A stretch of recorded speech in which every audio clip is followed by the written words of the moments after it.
Oke, sebelumnya Assalamualaikum warahmatullahi wabarakatuh. Ketemu lagi ya dengan saya Desti Ervera Puspaningtyas. Kali ini kita ketemu di mata kuliah Bahasa Inggris. Nah, di materi yang pertama ini kita akan belajar tentang parts of speech, tepatnya mengenai artikel, noun, dan preposition. Tapi sebelum kita mulai perkuliahan, ada baiknya teman-teman berdoa dulu ya. Semoga apa yang teman-teman pelajari itu akan menambah khasanah dari ilmu pengetahuan yang teman-teman miliki saat ini. Berdoa menurut kepercayaan masing-masing, saya persilakan. Oke, berdoa selesai, langsung aja ya, supaya waktunya juga lebih hemat nih. Jadi di materi kali ini saya akan bahas tentang parts of speech, khususnya mengenai artikel, noun, dan preposition. Atau kalau dalam bahasa Indonesia, ini adalah bagian dari kata gitu ya. Bagian dari kata banyak jenisnya ya di bahasa Indonesia. Ada kata sandang, kata benda, kata depan, kata kerja, lalu ada kata ganti, kata sifat, kata keterangan. Nah, sama halnya seperti bahasa Indonesia, bahasa Inggris juga punya bagian-bagian kata atau kita sebut dengan parts of speech. Oke, jadi ini langsung ya kita masuk ke slide yang kedua. Parts of speech itu dalam bahasa Inggris itu adalah kita sebut sebagai macam-macam kata gitu. Jadi bahasa Inggris itu juga punya beberapa macam kata, di mana macam-macam kata ini disebut dengan parts of speech. Nah, kata yang berbeda itu bisa saja memiliki makna yang berbeda tergantung jenis katanya. Nah, dan ini tergantung pada fungsi dari masing-masing kalimat tersebut. Silakan diperhatikan contohnya teman-teman, itu example-nya ada these new methods reduce the need to use harmful chemicals on crops. Sama satu lagi, I just need a couple of minutes to get ready. Sama-sama ada keterangan need, tapi need-nya berbeda fungsi. Yang satu sebagai kata benda, yang satu sebagai kata kerja. Coba dihayati, kira-kira kenapa sih yang satu kata benda, satu kata kerja? Kalau diterjemahkan dalam bahasa Indonesia, artinya apa ya? Bisa dilihat ya. Kalau yang pertama, need-nya itu sebagai kata benda. Kalau dianalisis, these new methods itu adalah subjek, lalu punya verb atau kata kerja, yaitu reduce, objeknya adalah the need atau kebutuhan. Nah, metode-metode baru ini mengurangi kebutuhan untuk menggunakan senyawa berbahaya pada pertanian, sehingga kebutuhan atau need di situ adalah kata benda. Sementara I just need a couple of minutes to get ready.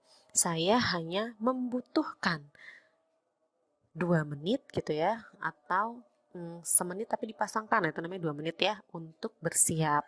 Nah, karena saya hanya membutuhkan itu adalah kata kerja, sementara yang need di atasnya itu adalah kata benda atau objek. Itu satu kata benda, yang satu kata kerja. Sama-sama need, tapi dia beda fungsi.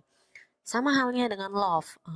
I need your love. Kayak saya membutuhkan cintamu.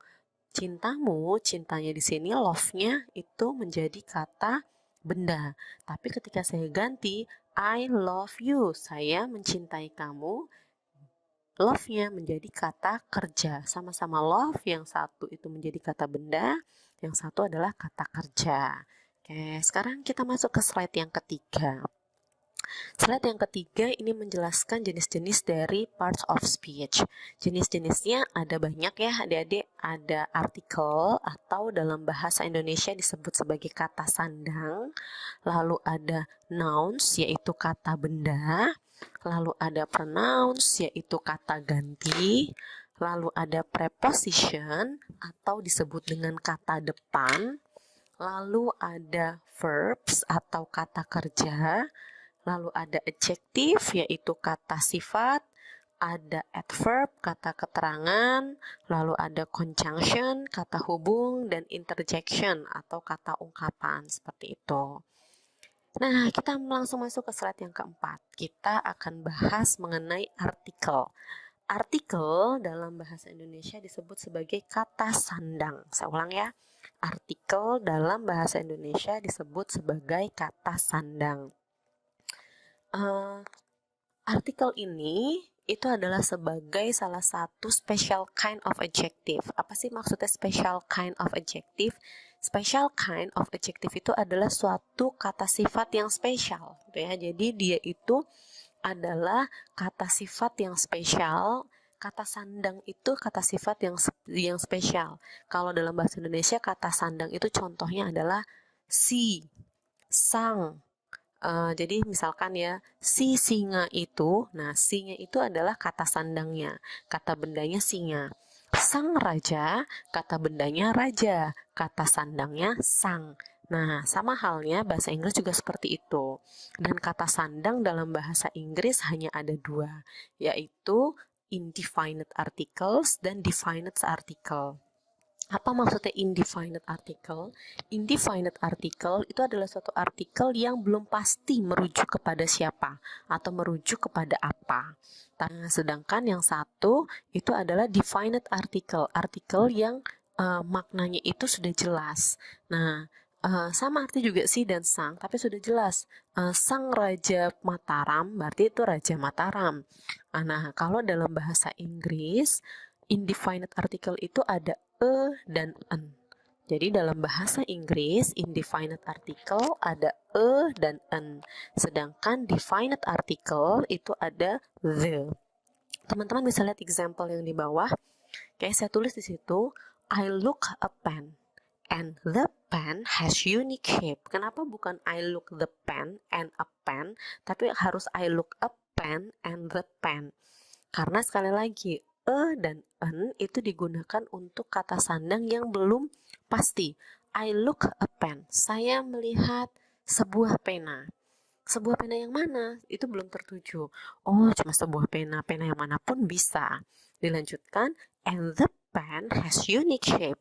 Dan pena itu memiliki bentuk yang unik. Kalau ditanya pena yang mana yang punya bentuk yang unik, dia sudah pasti pena yang tadi saya lihat. Sehingga di depan ketika belum pasti saya menyebutkan a pen, tapi di belakang ketika sudah pasti saya sebutkan the pen.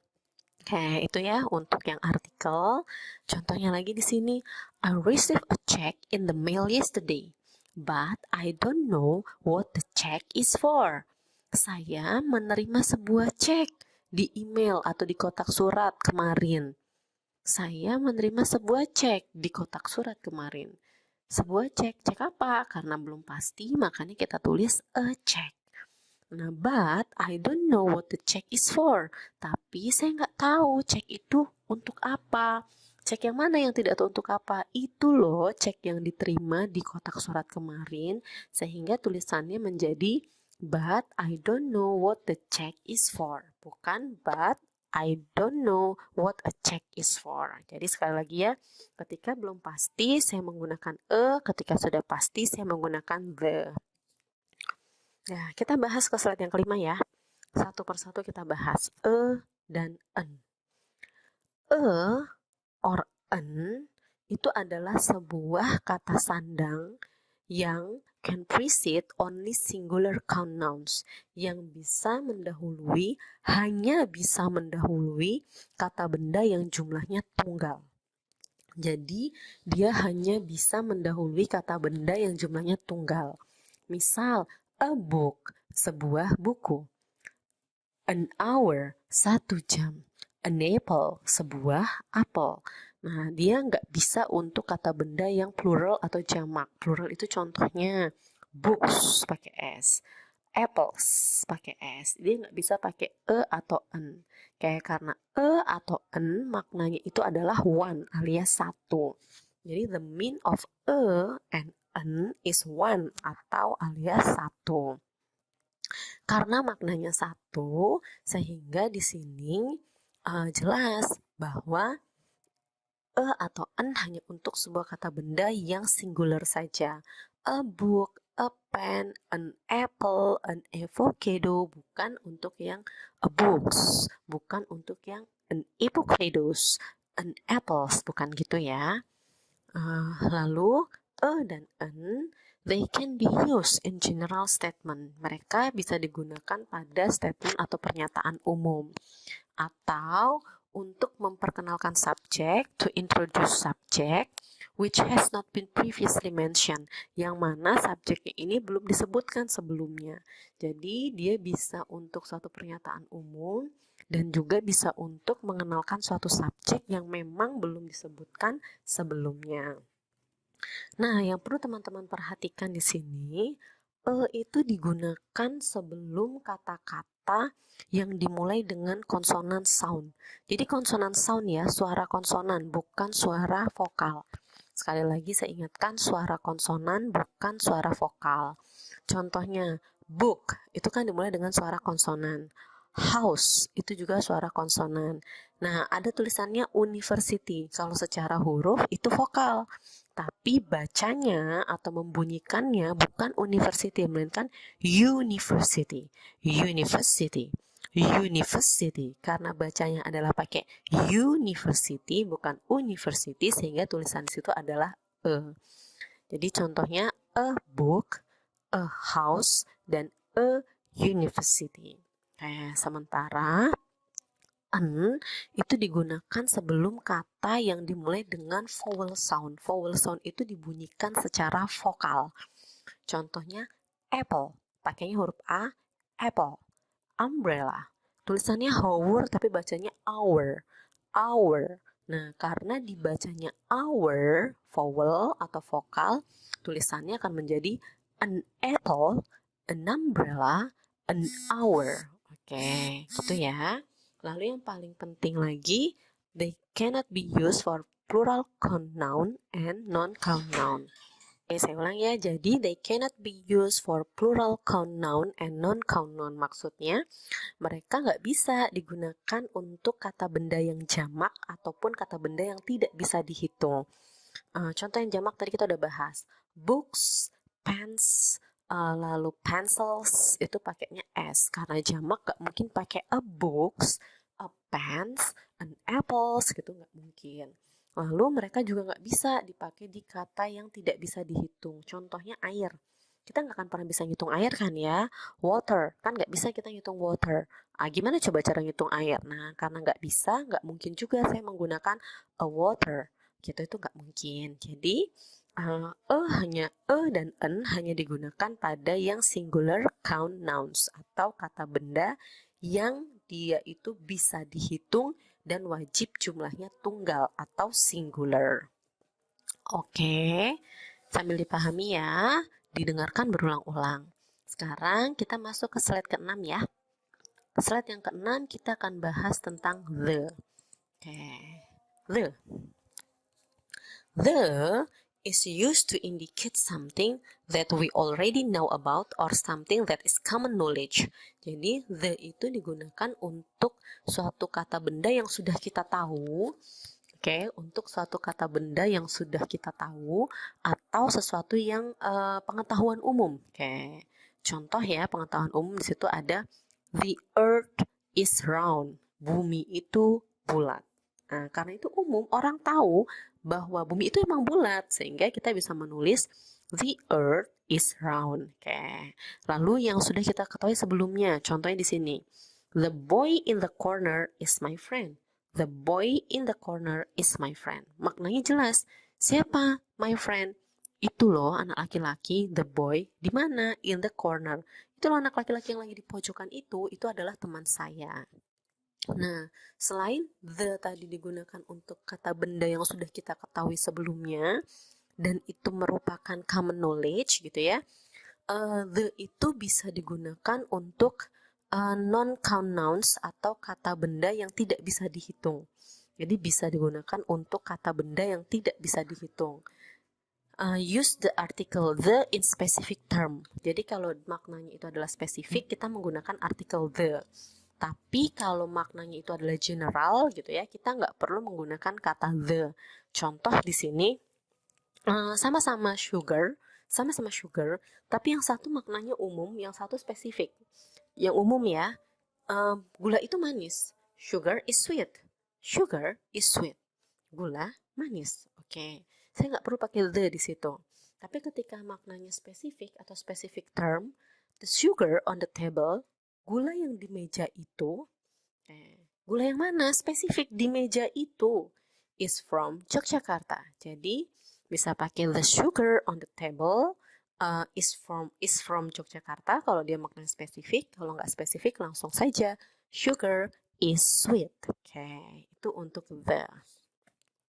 Oke, sekarang kita latihan dulu yuk. Sambil nanti dibahas di kolom chat ya, di kolom chat grup WhatsApp maksud saya ya. Ini exercise-nya adalah teman-teman diminta menambahkan or an. Itu ada tulisan European, cabage, apricot, uniform, eology, pear, hair, avocado, herbal, unnatural, euphemis, heavy, carrot, honor, unclek, union, banana, kidney, universal, eucalyptus. Oke, sekarang silahkan coba deh teman-teman sampaikan di dalam kolom chat gitu ya, mana aja yang menggunakan artikel dan mana aja yang akan menggunakan artikel an. Oke. Silahkan ya, bisa disampaikan nanti kalau voice saya sudah selesai, nanti sambil diskusi dituliskan langsung jawabannya e-nya mana, n-nya mana, oke? Lalu exercise yang selanjutnya, perintahnya adalah you have to find and underline all the articles in the following sentences. Teman-teman diminta menemukan dan menggarisbawahi semua artikel yang ada di kalimat-kalimat di bawah ini. Itu ada a police officer ring our doorbell in the middle of the night. Oke, silahkan nomor 1 nanti ditulis jawabannya ya. 1, apa aja artikelnya. Lalu yang 2, he said a neighbor's pet had escaped and he was searching the neighborhood for it. Oke, itu juga sebutin ada berapa artikelnya dan apa saja artikelnya. He showed us a picture of the escaped pet. Nah, cari lagi ya, ada berapa artikelnya. It was an innermost snake. Oke, sama.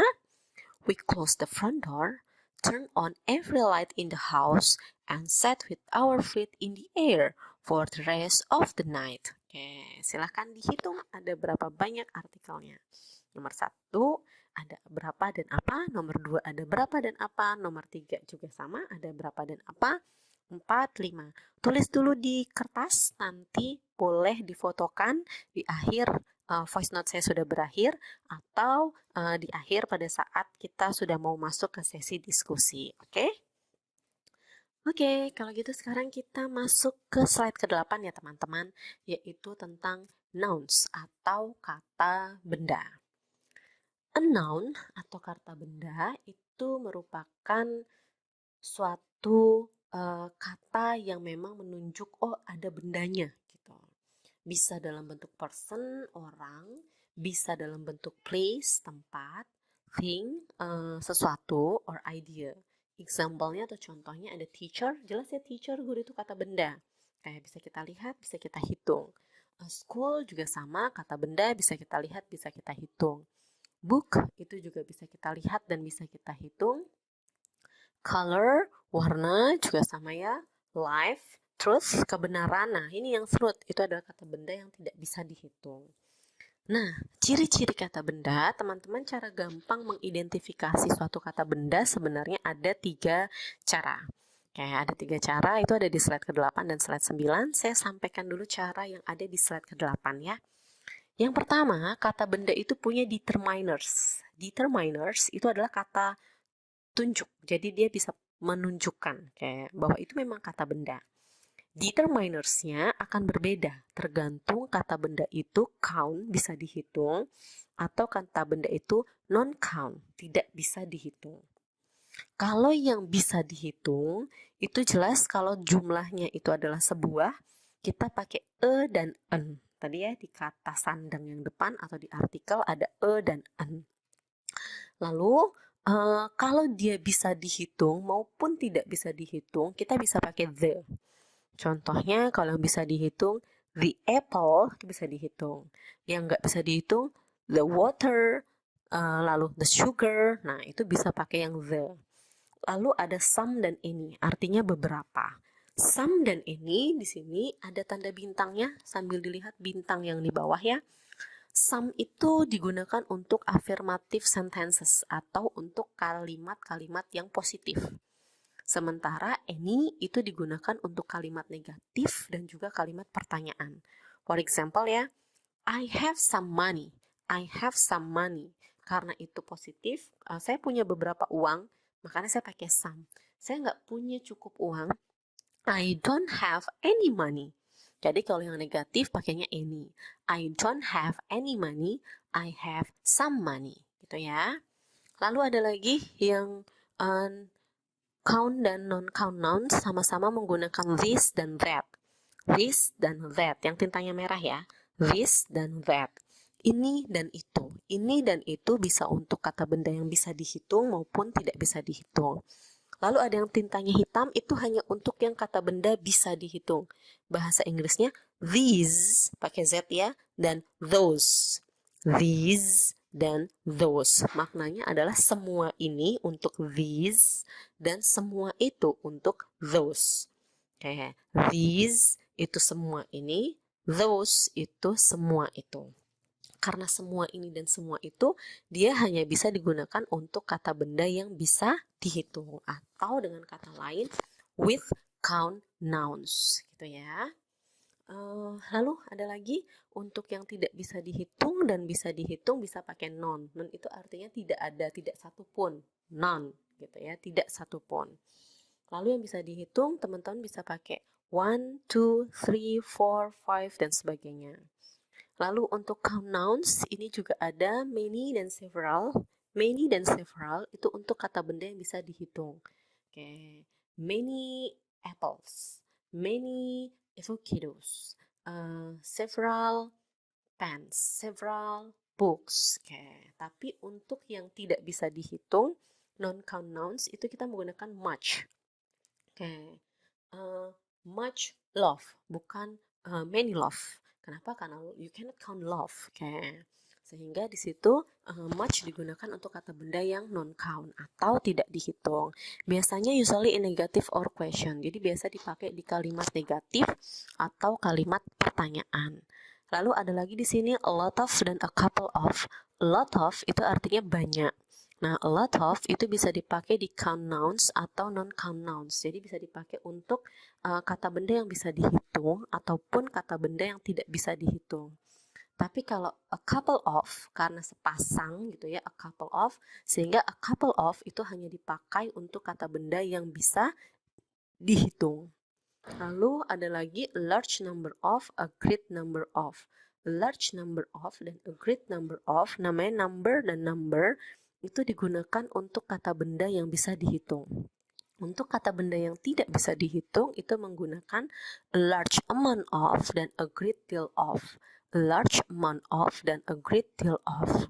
Lalu ada a few dan a little. Yang bisa dihitung pakainya a few. Yang tidak bisa dihitung pakainya a little.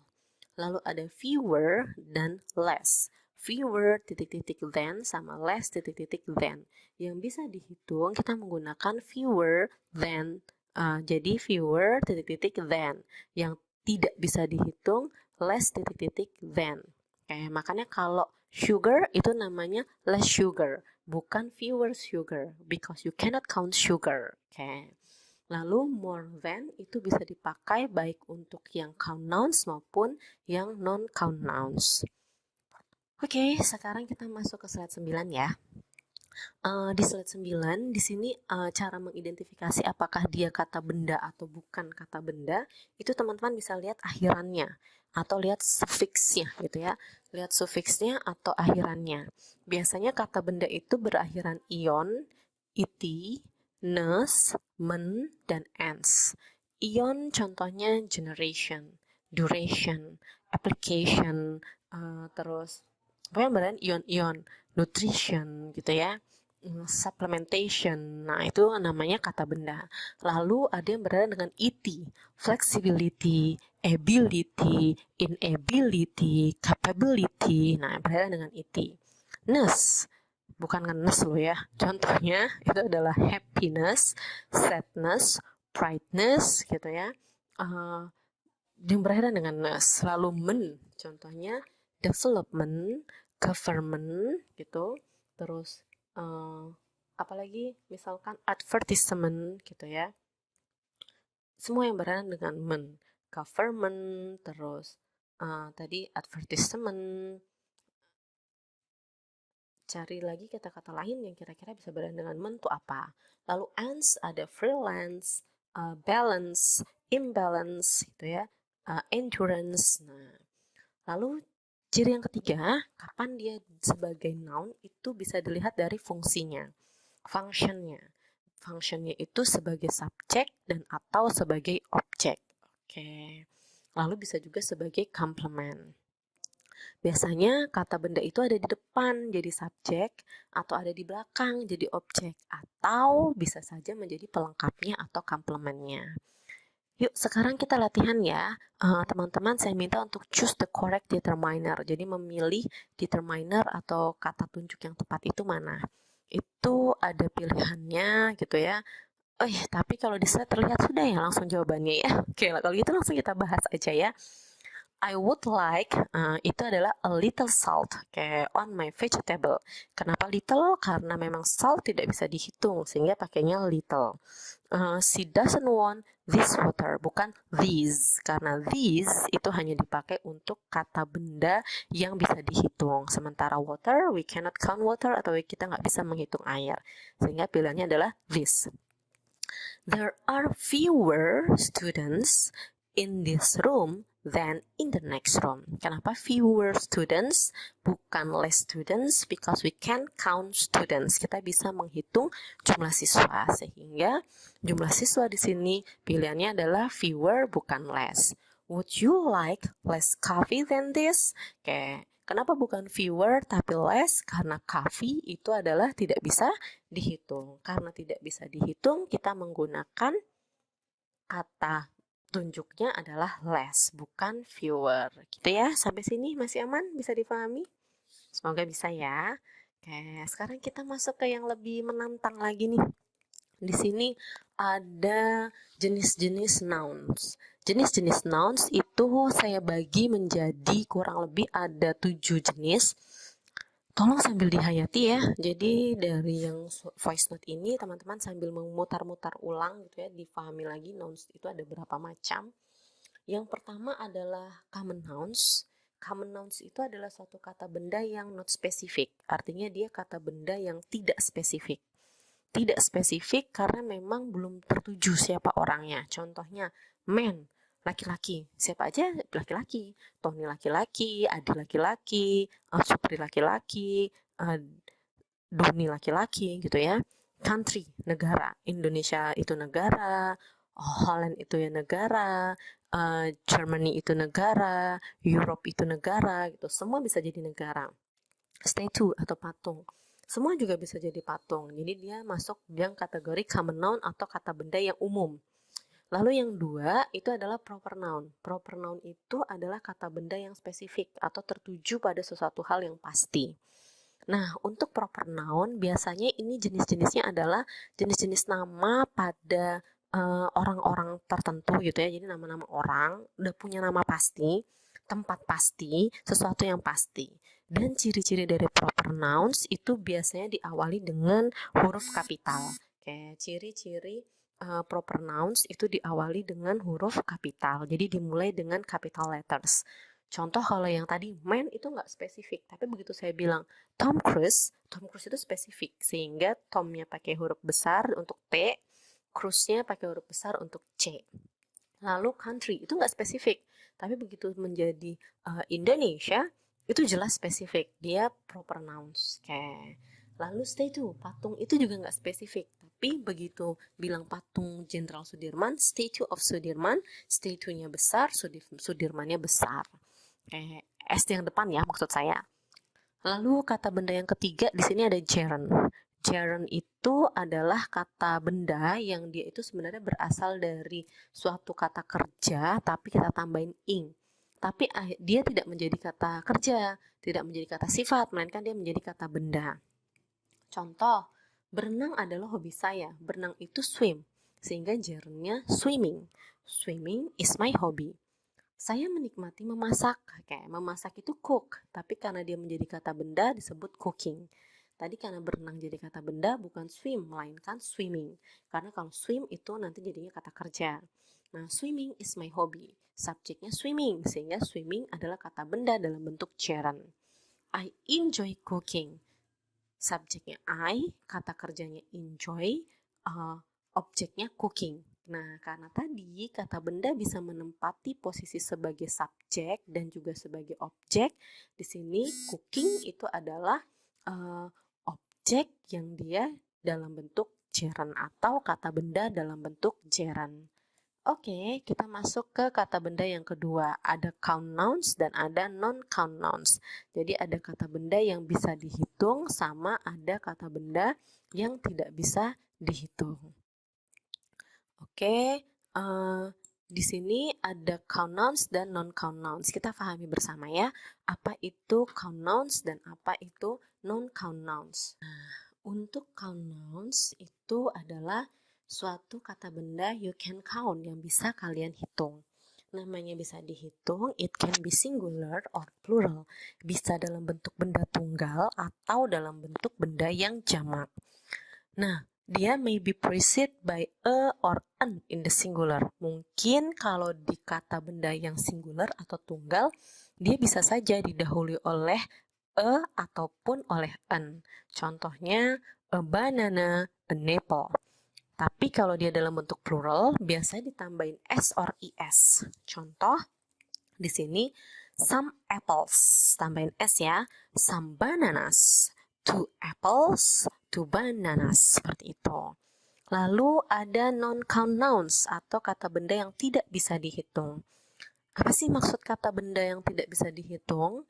A non-count noun is one that cannot be counted. Jadi itu adalah suatu kata benda yang memang tidak bisa dihitung. Dan it's not immediately preceded by an or an. Jadi dia adalah suatu kata benda yang nggak bisa didahului oleh a ataupun an. Contoh nih, furniture. Furniture itu kan perabotan. Perabotan tuh banyak banget loh. Meja, kursi itu perabotan. Jadi kalau kita ngomong furniture nggak bisa dihitung karena jenisnya beda-beda. Beda kalau misalnya teman-teman bilang table ya.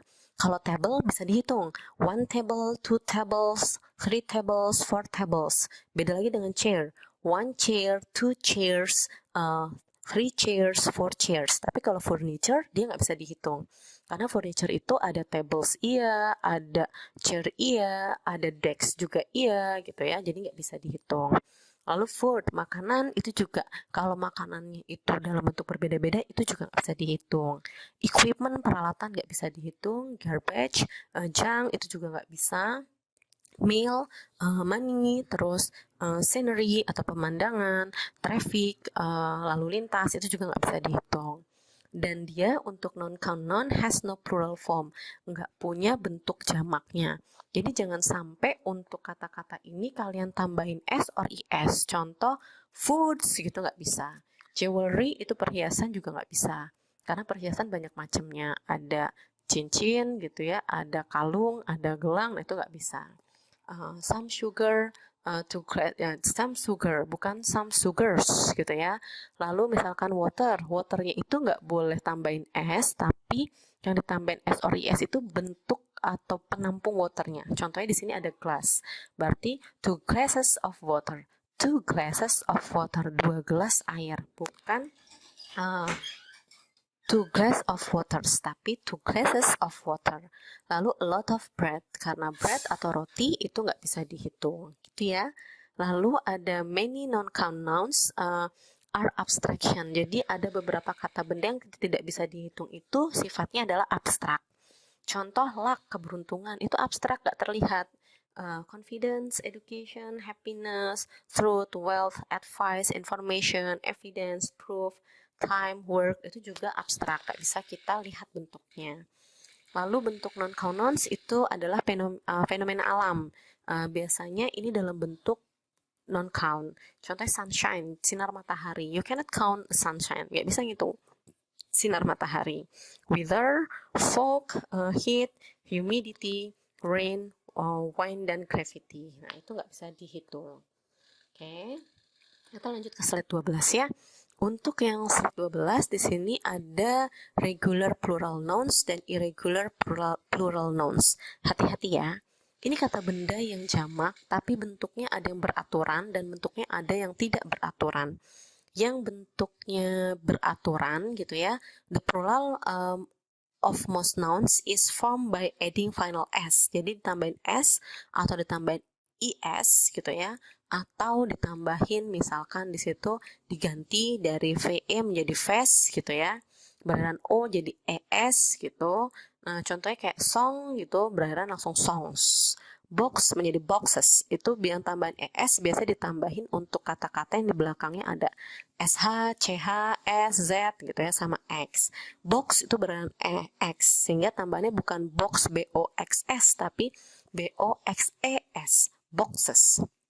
Lalu kalau yang berhubungan dengan o itu ditambahin is. Contohnya di sini bisa ditambahin s or is. Kalau hero itu heroes, hero s. Tapi kalau kilo itu ada kilos. Nah, ini tricky banget. Jadi harus banyak-banyak baca. Lalu ve ditambahin jadi fast. Misalkan live. Itu contoh-contohnya untuk macam-macam kata benda yang dalam bentuk jamak. Oke. Lalu ada lagi di situ yang dia sifatnya adalah singular. Some nouns itu have some singular and plural form. Jadi bentuknya bisa sama gitu walaupun dia jamak tapi nggak ada tambahan s or is. Contoh fish, fish, deer, deer gitu ya. Sheep, sheep. Nah, itu nggak ditambahin s or is. Tetap bisa dalam bentuk fish jamak atau fish tunggal. Lalu ada irregular plural nouns. Di sini adalah kata benda jamak tapi irregular. Contohnya kayak man, tulisannya man, lalu man dalam bentuk men. Child, children. Food, feed. Gigi, tooth, teeth. Apa nih namanya? Tikus, mouse, mice. Gitu ya. Jadi dia berakhirannya beda-beda. Itu hati-hati. Some nouns that English has borrowed from other language ya biasanya punya plural. Contohnya formula itu menjadi bisa formulae atau formulas. Bacterium itu kalau tunggal jamaknya bakteria. Kurikulum kalau tunggal jamaknya curricula. Datum kalau tunggal jamaknya data. Medium media. Thesis menjadi thesis. Oke, itu contoh-contoh yang irregular plural nouns. Oke, sekarang kita masuk ke exercise ya.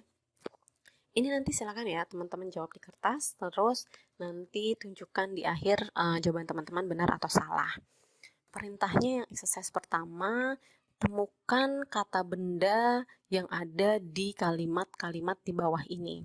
Ada 10 common nouns dan ada 2 proper nouns. Silahkan dianalisis. Nomor 1 itu common nouns-nya mana, apakah ada proper nouns atau tidak. Begitu pula nomor 2, 3, 4, dan 5. Tulis di lembarnya dulu ya. Nanti sambil teman-teman jawab, nanti kita kasih kesimpulan di akhirnya benar atau salah. Lalu yang kedua, perintahnya adalah teman-teman diminta memperbaiki kalimat-kalimat di bawah ini. Kira-kira kalimat itu ada yang salah. Salahnya di mana? Lalu cara memperbaiki seperti apa? Langsung ditulis aja ya di kertasnya sekali lagi. Mana yang benar, mana yang salah. Oke, kita sekarang masuk ke slide yang ke-14. Oke, sudah mau sampai di penghujung nih ya teman-teman. Oke. Slide-nya tentang preposition. Slide-nya tentang preposition. Preposition ini disebut sebagai kata depan. Kata depan.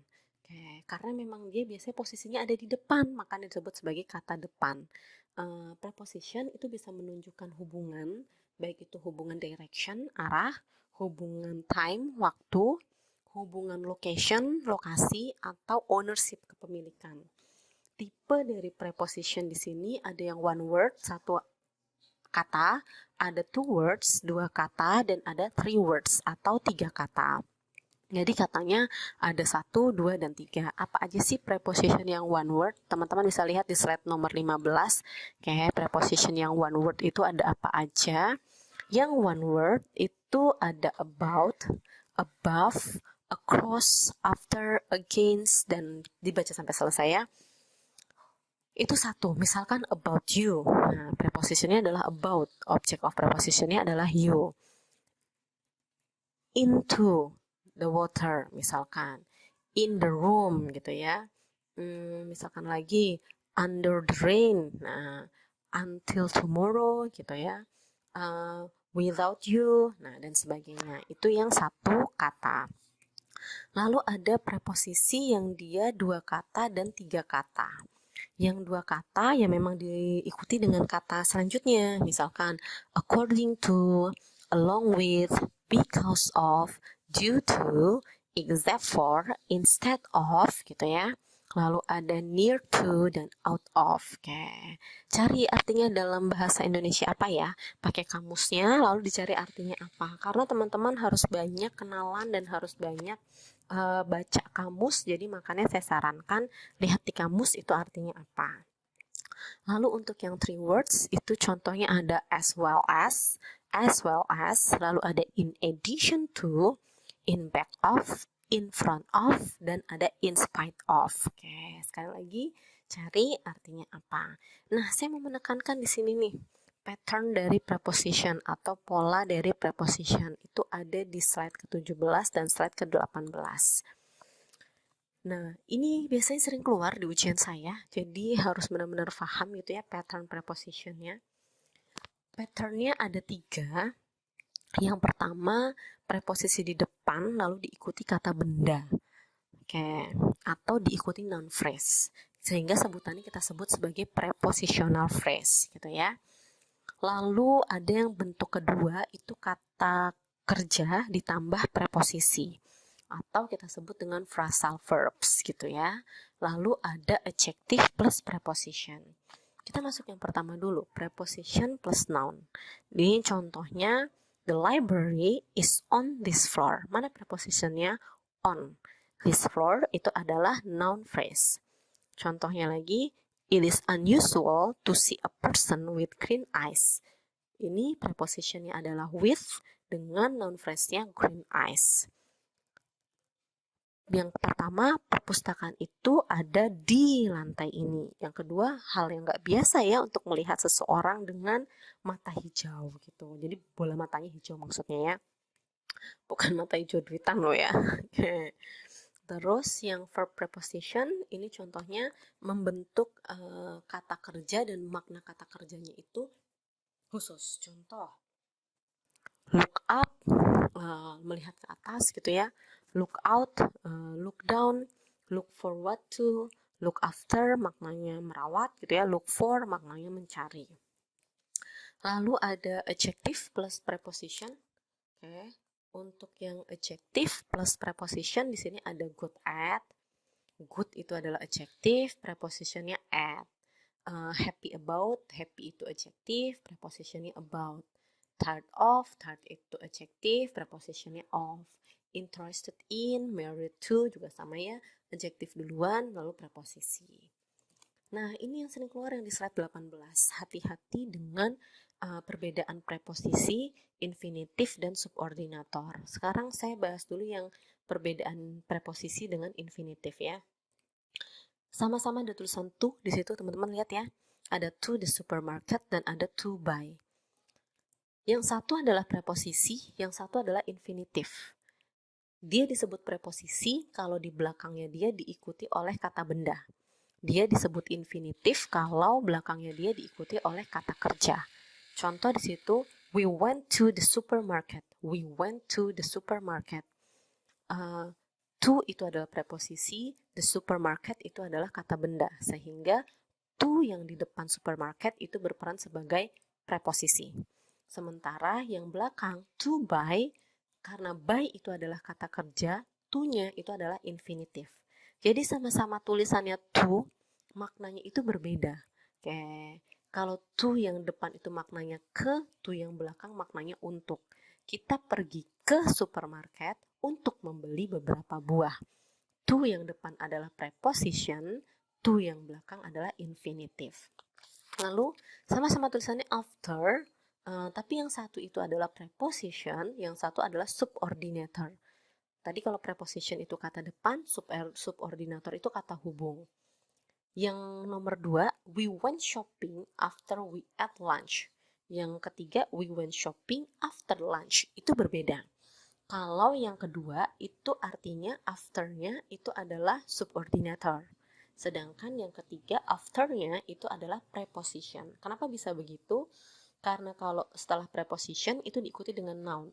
We went shopping after lunch. Oke, after itu adalah preposition, noun-nya itu adalah lunch. Tapi kalau yang atas, we went shopping after we ate lunch. Kita pergi belanja setelah kita makan siang. Nah, kalau setelah after itu adalah klausa, subject verb, subjeknya we, verbnya at, afternya menjadi subordinator. We went shopping after we ate lunch. Afternya menjadi subordinator. Tapi after yang bawah, afternya menjadi preposition. Gitu ya. Diulang-ulang ya penjelasan saya ya. Nah, kita masuk ke exercise yang preposition.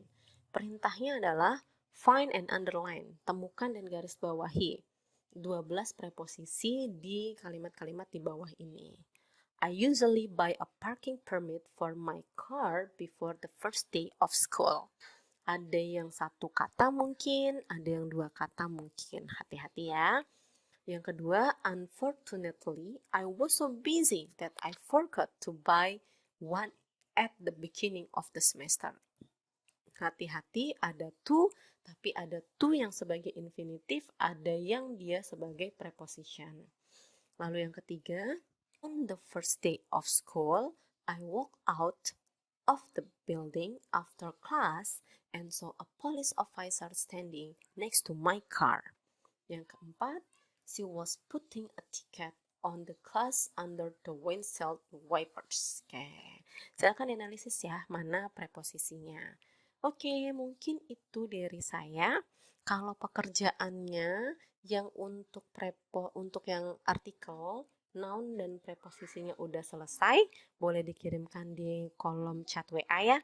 Nanti di akhir pertemuan saya akan share jawaban yang benar apa. Nah, itu sambil dipelajari. Gitu ya. Oke, mungkin itu aja dari saya untuk yang sesi kali ini. Terima kasih. Nanti jangan lupa ya di-share jawabannya. Saya akhiri kalau gitu. Assalamualaikum warahmatullahi wabarakatuh.